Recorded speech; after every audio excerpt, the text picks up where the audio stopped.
Adelantaba yo que hoy se cumple un aniversario más de la promulgación de la Constitución de 1917. Bien, pues hoy también se cumple un año de la promulgación de la Constitución de la Ciudad de México. Esto un año de ser aprobada por la Asamblea Constituyente.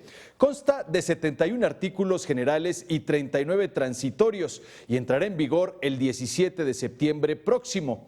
Durante su promulgación, el 5 de febrero de 2017, el jefe de gobierno afirmó que la capital se planteó el reto mayúsculo de dotarse de un documento jurídico fundacional creado en medio del debate y con el riguroso consenso y participación de las fuerzas políticas de esta ciudad.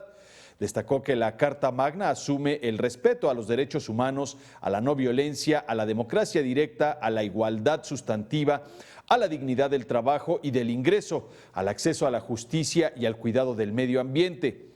Cabe señalar que para implementar los contenidos de la Constitución, la Asamblea Legislativa integró 5 leyes, la electoral y la de alcaldías, así como la de los poderes ejecutivo, legislativo y judicial.